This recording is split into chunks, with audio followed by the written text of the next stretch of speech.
안녕하십니까. 12월 10일 이슈이스타 소식 전해드리겠습니다.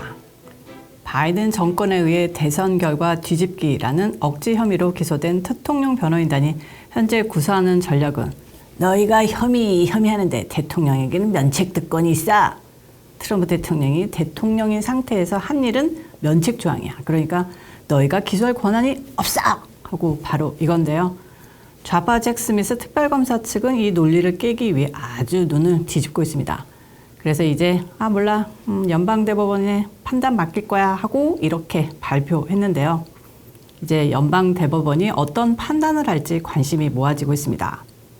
지난 11일 잭 스미스 특검은 연방대법원에 트럼프 대통령이 재직 시에 발생한 범죄 혐의와 관련해 면책특권이 있는지를 결정해 줄 것을 요청했다고 언론은 보도했습니다. 대통령 측이 대통령의 면책특권을 이유로 최근 2020년 대선 관련 사건에 대한 법정 절차를 모두 보류해달라고 요청한 데 대한 대응책입니다. 앞서 스미스 특검은 지난 8월에 2020년 대선 뒤집기 혐의 등으로 트럼프 전 대통령을 기소했는데 이에 대한 재판은 내년 3월 시작될 예정이었습니다. 특검 측이 제출한 문서를 보면요. 전직 대통령이 재직 시 저지른 범죄에 대해 연방 기소에서 완전히 면책될 수 있는지에 대한 이 사안은 민주주의의 핵심에 대한 근본적 문제를 제기한다라고 밝히면서 은근히 대법원을 압박하는데요. 도대체 무슨 범죄를 저질렀다는 건지 어이가 없습니다.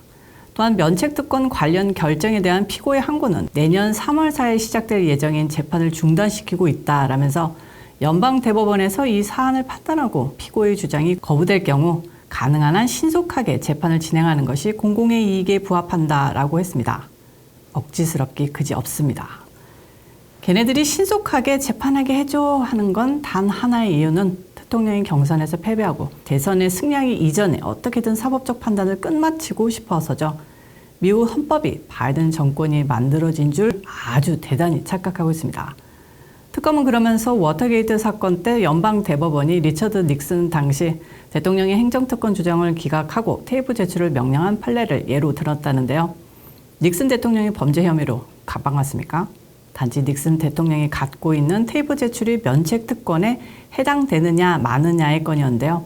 마치 닉슨 대통령 면책특권을 법원이 불인정해서 그를 사법적으로 유무죄 정한 것처럼 호도하는 발언입니다.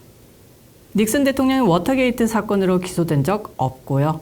단지 탄핵을 당했을 뿐인데 마치 검찰 측은 닉슨도 면책특권 거부당하고 재판에서 졌어라고 뭣도 모르는 깡통 좌파들에게 주입시키려고 하는 것 같습니다. 대법원이 이번 건에 대해서 대통령의 면책 조항을 인정해줬으면 하는 바람입니다. 대통령 측은 이 같은 잭 스미스 특검의 움직임을 정신 나간 짓이라고 폄훼하고 있는데요. 연방대법원은 일단 특검 측의 요청을 받아들여 트럼프 측에게 12월 20일까지 대응 서류를 제출하고 그 후에 특검 측의 요청대로 판단을 속히 처리할지 밀린 순서대로 천천히 처리해도 될지 그것도 아니면 말아야 할지 안 해도 될지 판단하겠다고 밝혔습니다.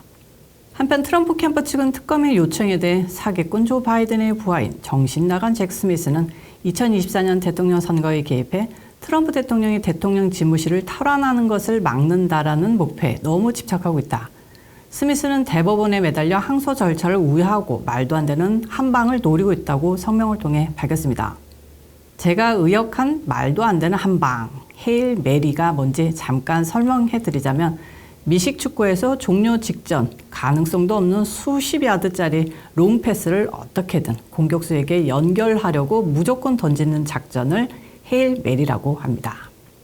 소식 하나 더 전해드리겠습니다. 조 바이든 대통령의 썩은 손가락 사냥꾼 바이든이 아주 작정한 법무부의 기소에 감빵 갈 날만 기다리게 됐는데요. 바이든이 야, 니들이 어떻게 내 아들을 지를 수 있어? 하면서 법무부 메릴 갈런드 장관과 바이든 대통령의 사이가 얼어붙고 있다는 뉴스가 떴습니다. 악시오스에 따르면 법무부가 헌터에 대해 장기간 수사를 진행하고 기소한 데 이어 특검까지 임명하면서 바이든 대통령의 좌절감도 커졌고 이에 따라서 갈런드 장관과의 관계가 긴장 수준을 넘어 더 나빠졌다는데요. 특히 바이든 대통령과 가까운 인사들은 갈런드 법무부 장관이 악의적인 공화당 비판을 충족시키기 위해 노력하고 있다고 보고 있으며 특검 임명도 어려운 결정을 회피하기 위한 차원이라고 보고 있다고 전했습니다. 치매등께서 좀 잘못 판단하신 것 같은데 갈랜드 장관이 트럼프나 공화당 비판을 무서워하는 게 아니죠. 민주당 뎁스 위에서 당신 재선 못 나오게 작업하고 있는 걸 진짜 모르는 건지 답답하기만 합니다. 매체는 또한 바이든 대통령이 헌터 문제에 민감한 것은 헌터가 1972년 교통사고로 숨진 첫 부인과 사이에서 낳은 아들이기 때문이라는 분석이 많다고 했는데요. 장남보 바이든이 암으로 숨지면서 바이든은 차남에 대해 때때로 유일하게 살아남은 아들이라고 부르고 있답니다. 썩은 손가락이라도 애지중지하는 이유가 그걸 거라는 거죠. 이런 이유로 헌터가 공격을 받는 것보다 바이든 대통령을 더 슬프게 하거나 화가 나게 하는 것은 없으며 헌터에 대한 나쁜 뉴스가 있을 때 바이든 대통령의 기분도 바뀐다고 바이든 대통령과 가까운 인사들은 증언했다고 합니다. 아주 넷째 아들 바본데요. 그 아들 때문에 미국민들이 얼마나 짜증나고 역겨운지 아셨으면 합니다. 같은 이유로 헌터에 대한 공화당의 공격이 정치적으로 해가 될지는 불분명하지만 바이든 대통령이 이 때문에 내년 11월 대선을 앞두고 감정적으로 힘들어할 수 있다고 바이든 대통령 보좌진들은 우려하고 있다고 하는데요. 이 부분이 중요한 게 바이든 보좌진들도 만약 헌터가 깜깜한 방에 간다면 바이든이 재선 포기하고 백악관 떠날 정도로 충격에 빠질 것으로 예상한다는 것이죠. 이런 걸 뭐라고 부르죠? 바로 횡간이죠. 이 기사에 정답이 들어있는 겁니다. 이슈이스타는 바이든 대통령님의 재선 도전을 무조건 지지하고 있는데요. 정말 긴장 초긴장입니다. 헌터가 무죄 나와서 바이든은 으쓱으쓱 재선 나오고 중도층은 거품 물고 바이든 아웃. 과연 2024 대선 드라마는 어떻게 진행이 될까요?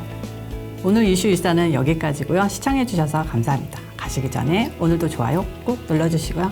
저는 또 다음 영상에서 찾아오도록 하겠습니다. 안녕히 계세요.